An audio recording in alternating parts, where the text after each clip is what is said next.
नमस्कार दोस्तों, स्वागत है आपका सांवरिया ऑनलाइन जोन में। आज हम पढ़ेंगे फिजिक्स के सदिश के न्यूमेरिकल कुछ एग्जांपल्स। अपन ने पीछे 4 पार्ट पढ़ लिए हैं। इसके टोटल जो 4 पार्ट है उन पार्टों में हम लोगों ने सदिश टॉपिक कंप्लीट कर दिया है। आज हम लोग उसके कुछ एग्जांपल्स देखेंगे जो आप लोगों के नेवी एयरफोर्स में और जो अपने 12th मैथ लेवल पे जो कंपटीशन होता है जिसमें फिजिक्स आती है उसमें जो पूछे जाने वाले क्वेश्चन होते हैं उन क्वेश्चनों के बारे में हम लोग यहाँ पे देखेंगे। तो अपना सबसे पहला क्वेश्चन है, यदि दो सदिश राशियां हैं उन दोनों सदिश राशियों को जोड़ दिया जाए तो उनसे प्राप्त होने वाली सदिश राशि भी यदि इकाई सदिशी हो, दो इकाई सदिशों को जोड़ दिया जाए तो इनसे प्राप्त होने वाली सदिश भी यदि इकाई सदिशी हो तो इन सदिशों का अंतर का परिमाण क्या होगा। देखो पहला क्या है, मैं अपने यहां पे ले लेता हूं R1 वेक्टर, एक सदिश राशि इकाई सदिश राशि है। दूसरा आप लोगों के पास में R2 वेक्टर, हम लोग इन दोनों को जोड़ देंगे। देखो हम लोग यहाँ पे केप नहीं लेंगे, हम लोग यहाँ पे प्रदर्शित करेंगे सदिश राशि ही। यदि केप लेंगे तो उसमें परिमाण छूट जाएगा आप लोग के। यहाँ आप लोग के पास में सदिश राशि है R1 वेक्टर, दूसरी है R2 वेक्टर। इन दोनों सदिश राशियों का परिमाण एक है, इसलिए ये दोनों क्या बन जाती है, इकाई सदिश। और इन दोनों सदिश राशियों के जोड़ने पर आप लोग के पास में जो RS वेक्टर प्राप्त होता है ये भी एक इकाई सदिश ही है। चलो मैं इनका परिमाण ले लेता हूं। यहां हम लोग फॉर्मूला पुट करेंगे, R equal root P square plus Q square plus 2pq cos theta. देखो अपने को p वेक्टर का वैल्यू दे रखा है, q वेक्टर का वैल्यू दे रखा है, r वेक्टर का वैल्यू दे रखा है। r वेक्टर है आप लोगों के पास में rs, अतः rs equal r1 square plus r2 square plus 2r1 r2 cos theta. चलो ये हो गया आप लोगों के पास में। इसका परिमाण कितना होगा, 1। इसका परिमाण भी कितना होगा, 1 का वर्ग हो गया, ये भी 1 का वर्ग हो गया, 2 इंटू 1 कोस थीटा, और ये हो गया इसका रूट। रूट ना होगा यहां से स्क्वायर लग जाएगा। चलो a का स्क्वायर, ये कितना हो गया, 1 और ये कितने हो गए, 2, ये कितना हो गया, 2 कोस थीटा। यहां तक क्लियर। मैं इस 2 को इधर लाऊंगा तो आप लोगों के पास में बन जाएगा 2 कोस थीटा इक्वल -1। 2 इधर लाएंगे तो माइनस का 2 हो गया, माइनस के 2 में से 1 निकलेगा तो कितना हो गया, माइनस का 1 हो गया दोस्तों। ये आप लोगों के पास में हो गया कोस थीटा इक्वल -1/2। ये वाला मान आप लोगों के पास में आ गया। किसका मान आया, ये कोस थीटा का। अब हमें क्या करना है, अंतर का परिमाण याद करना है। अंतर का परिमाण याद करने के लिए मैं वही चीज लूंगा, आप लोगों के पास में RD लेंगे, इसको रूट R1 वेक्टर, ये सॉरी R1 का स्क्वायर प्लस R2 का square minus 2 R1 R2 cos theta. क्यों, यही होता है, घटाने पर आप लोग के ये फॉर्मूला प्राप्त होगा। देखो ये हो गया आप लोगों के पास में RD, क्या हो गया ये RD। इसका मान आप लोगों के कितना है, परिमाण कितना है इसका, 1 है, तो 1 का स्क्वायर, ये भी 1 का स्क्वायर माइनस 2 आ गया आप लोग के। इसका मान कितना हो गया, 1 हो गया, इसका मान 1 हो गया। कोस थीटा का मान क्या रखेंगे अपन, -1/2। मैं यहां पे मल्टीप्लाई कर देता हूं -1/2, और ये जो स्क्वायर है इस स्क्वायर को भी मैं यहां पे लिख दूं, या चाहो तो आप लोग यहां रूट ही रख सकते हो क्योंकि अपने को वैल्यू निकालनी है। ये RD इक्वल, ये कितना हो गया, 2 हो गया, माइनस माइनस माइनस क्या हो गया, प्लस हो गया, 2 से 2 कट गया, ये कितना आ गया, 1 आ गया, रूट, तो RD इक्वल √3। ये जो आप लोगों के पास में RD है इसका परिमाण कितना आया, √3। तो आप लोगों का सही आंसर क्या होगा, √3। इस प्रकार से आप लोगों के ऑप्शन में दिया हुआ होगा। बहुत ही शॉर्ट है, ये ज्यादा कोई बड़ा नहीं है, इनसे आप लोग के क्वेश्चन बन सकते हैं। तो इकाई सदिश वाले में आप लोग के योग और अंतर वाला क्वेश्चन हो गया, ठीक है, स्क्रीनशॉट ले सकते हो। देखो क्वेश्चन नंबर 2 देखते हैं। यदि दो सदिश राशियां जिसका परिमाण, ये परिमाण है कितना है, एक का 5 न्यूटन है, दूसरे का 5 न्यूटन, इनका जो परिणामी है उसका परिमाण भी कितना है, 5 न्यूटन। तो इनके मध्य, इन दोनों जो आप लोगों के सदिश राशियां, इन दोनों सदिश राशियों के मध्य का कोण आप लोगों को ज्ञात करना है। देखो क्या होगा, आप लोगों के पास में आया था R equal P square plus Q square plus 2pq cos theta का रूट। आप लोगों के पास में R का मान कितना है, 5, तो मैं 5 का वर्ग कर दूं, ये भी कितना है 5 का वर्ग, ये भी 5 का वर्ग, ये 2, ये 5, ये 5 और कोस थीटा। आप लोगों को थीटा का मान तो ज्ञात करना ही है। ये कितना हो गया 25 हो गया। ये हो गया आप लोगों के पास में 25 और ये 25 और ये 50 कोस थीटा। देखो ये कितने हो गए 50 हो गए कि नहीं, इसको ही दलाएंगे तो कितना हो जाएगा 50 कोस थीटा माइनस 25 हो गया कि नहीं, और कोस थीटा इक्वल कितना हो गया माइनस 25 बटा 50 और कोस थीटा इक्वल कितना हो गया माइनस 1/2। और ये जो कोस थीटा का मान आप लोगों को ज्ञात करना है, कोस थीटा का मान ज्ञात करना है तो ये कितने डिग्री का होता है, कोस 120 डिग्री का मान कितना होता है माइनस 1/2। आप लोग इसको इस प्रकार से भी लिख सकते हैं theta equal cos inverse minus 1/2। तो आप लोगों के पास में थीटा कितना हो जाएगा 120 डिग्री। चाहो तो आप लोग ऐसे कर सकते हो, कोस से कोस कैंसिल हो जाएगा, थीटा इक्वल 120 डिग्री हो गया। आप लोग चाहो तो ऐसे। देखो आप लोग के पास में तीसरा क्वेश्चन क्या है, दो सदिश राशियां हैं, एक पी वेक्टर है और एक क्यू वेक्टर है। दोनों सदिश राशियों के बीच में कोण दे रखा है थीटा कोण। तो आप लोग के पास में एक समीकरण दे रखा है जिससे आप लोगों को थीटा का मान ज्ञात करना है। हो तो थीटा का मान ज्ञात करो। क्या हो जाएगा थीटा का मान, देखना यहां पे ये P vector cross Q vector equal क्या होता है पी क्यू साइन थीटा, और ये आ गया आप लोगों के पास में एन कैप। ठीक है, लेकिन केवल परिमाण लेना है इसका, इसलिए ये आ जाएगा एन कैप नहीं आएगा। तो और आप लोगों के पास में P vector dot Q vector क्या हो जाएगा पी क्यू कोस थीटा।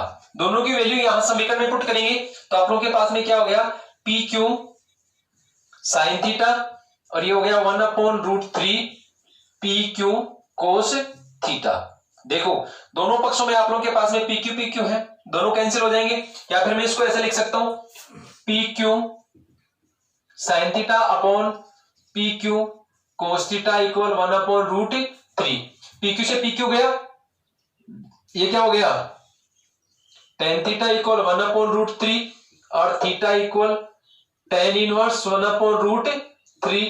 देखो tan में 1/√3 किसका मान होता है 30 डिग्री का होता है। तो आप लोग के पास में थीटा का मान कितना आ गया 30 डिग्री। ये आ गया आप लोग के पास में आंसर। बोलो कोई दिक्कत हो तो, समझ में आया। चलो स्क्रीनशॉट ले लो। 4 क्या कह रहा है, दो सदिश राशियां दे रखी है, एक पी वेक्टर है और एक क्यू वेक्टर है। इन दोनों सदिश राशियों का योग P vector plus Q vector और इनका अंतर P vector minus Q vector, ये दोनों एक दूसरे के क्या है लंबवत है। इसका मतलब इससे और इन दोनों जो आप लोग के P vector plus Q vector है और P vector minus Q vector है, इन दोनों के बीच में 90 डिग्री का कोण है।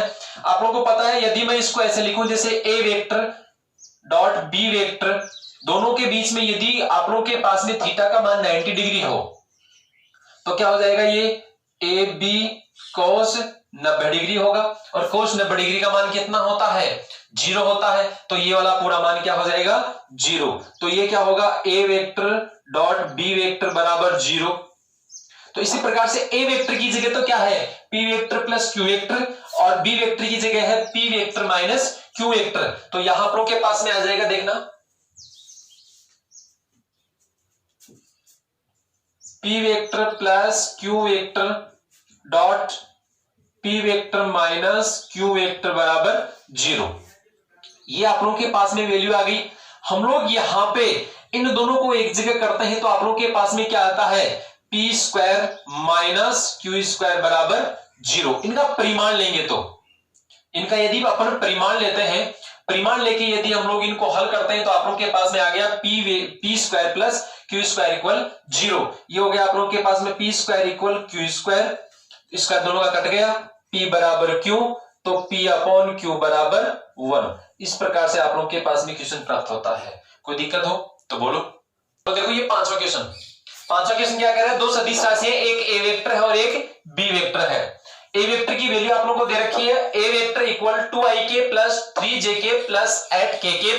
बी वेक्टर की वैल्यू दे रखी है -3ik plus 26jk minus xkk। ये दोनों परस्पर एक दूसरे के क्या है लंबवत है, तो हमें x की वैल्यू ज्ञात करनी है। x ये रहा, इसकी वैल्यू अपने को निकालनी है। देखो क्या होगा, अपने को पता है A vector dot B vector equal क्या होता है 0।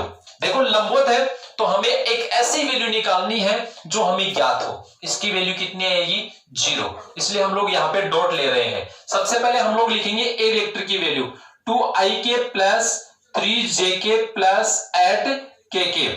फिर हो गया आप लोगों के पास में dot minus 3i plus 6j minus x equal 0। देखो इनको हम लोग अदिश गुणन इनका करेंगे तो आप लोग के पास में क्या होगा i केप और i केप डॉट i के बराबर 1 होता है, j केप डॉट j के बराबर 1 होता है, k केप डॉट k के बराबर 1 होता है। इनके अलावा जितने आप लोगों के पास में वैल्यू दे रखी है वो सब क्या होगी अलग आएगी, आप लोग एक आएगी। इसलिए हम लोग जो आप लोग देख रहे हैं यहां आप लोग के पास में देखो क्या होगा i केप डॉट i के बराबर 1 होगा, j केप डॉट j के बराबर 1 होगा, k केप डॉट k के बराबर 1 होगा। इनके अलावा जैसे i केप को j केप से करते हैं, i केप को k केप से करते हैं, j केप को i केप से, j केप को k केप से, k केप को आप लोगों के पास में i केप से, k केप को j केप से करते हैं तो आप लोगों के पास में मान आता है 0। इसलिए सभी वैल्यू 0 हो जाएगी केवल इन 3 को छोड़ के। तो मैं 2 को गुणा करता हूं -3 से तो -6 क्या हो गया i cap dot i cap. फिर आप लोगों के पास में इसको मैं मल्टीप्लाई करता हूं तो ये कितने हो गए 18 हो गया, 18 j cap dot j cap. फिर इसको मल्टीप्लाई करेंगे तो -8x हो गया, ये हो गया आप लोगों के पास में k cap dot k cap equal 0। इसकी वैल्यू 1, इसकी वैल्यू 1 और इसकी वैल्यू 1 तो आप लोगों के पास में कितना मान हो गया -6 प्लस 18 माइनस 8x बराबर 0। ये कितना हो गया, ये हो गया आप लोगों के पास में 12 8x इक्वल 0। इसको मैं उधर ले जाऊंगा तो 8x इक्वल कितना हो गया 12 हो गया। और आप लोगों के पास में 8x इक्वल 12 है तो x इक्वल कितना हो जाएगा 12/8, जो कटता है उसको काट दो, कितना हो जाएगा आप लोगों के पास में 3/2। तो x की वैल्यू क्या आएगी, x की वैल्यू आएगी आप लोगों के पास में 3/2। तो इस प्रकार से आप लोगों का 5वां क्वेश्चन क्लियर हो गया। ये आप लोगों के पास में दे रखा है बल F का मान दे रखा है न्यूटन में, विस्थापन दे रखा है आप लोगों के मीटर में, कार्य दे रखा है 6 जूल। यहां जो आप लोगों के पास में बल F है इसमें एक वैल्यू ज्ञात करनी है, जिस जो x आप लोगों के यहां दे रखा है x की वैल्यू आप लोगों को ज्ञात करनी है। क्या हो जाएगा आप लोगों को पता है ये फॉर्मूला बेस्ड क्वेश्चन है। आप लोगों के पास में फॉर्मूला होता है W equal F vector dot S vector. दो सदिश राशियों का अदिश गुणन करने से अदिश राशि प्राप्त होती है, यही फॉर्मूला होता है। अपन मान रखेंगे W जो आप लोगों के पास में कार्य है उसकी वैल्यू दे रखी है 6 जूल, F का मान दे रखा है आप लोगों को 3i के प्लस xj के प्लस 2k के डॉट ये दे रखा है -4i के प्लस 2j के माइनस 3k के। इनका आप लोग डॉट गुणन करते हैं, ये आ गया आप लोगों के पास में 6। i केप को i केप से करेंगे तो i केप डॉट i के बराबर 1 होता है, ठीक है। j केप को j केप से करेंगे तो j केप डॉट j के बराबर 1 होता है। k केप को k केप से करेंगे तो k केप डॉट k के बराबर 1 होता है। इनके अलावा जो अदर होते हैं जैसे ये तो समान हो गया, असमान का अपना अदिश गुणन करेंगे तो उनका सबका मान 0 हो जाता है। तो अपने पास में क्या बचेगा, ये हो गया 3 को -4 से गुणा करते हैं तो माइनस के 12 i cap dot i cap, इसको इससे गुणा करते हैं तो प्लस के 2x j cap dot j cap. फिर ये हो गया आप लोगों के पास में -3 दूनी 6 k cap dot k cap. इसका मान 1, इसका मान 1 और इसका मान 1 हो जाएगा। ये हो गया आप लोगों के पास में 6 माइनस के 12 प्लस के 2x माइनस के 6 हो गया। ये आप लोगों के पास में कितना हो जाएगा माइनस के 12 और माइनस के 6 कितने हो गए माइनस के 18। तो 6 बराबर -18 प्लस 2x, मैं 2x रख लू -18 को इधर ले लूंगा तो कितने हो जाएगा प्लस का हो जाएगा। 18 और 6 कितने होते हैं 24 होते हैं। तो x बराबर कितना हो गया 12। तो इसकी वैल्यू कितनी आई 12। तो x की वैल्यू कितनी आई 12। इस प्रकार से आप लोगों के जितने टाइप थे वो टाइप्स मैंने आप लोगों को मैक्सिमम जितना हो सका उतने टाइप्स आप लोगों को करवा दी है। तो देखते रहिए आप लोगों का सांवरिया ऑनलाइन जोन। Thank you.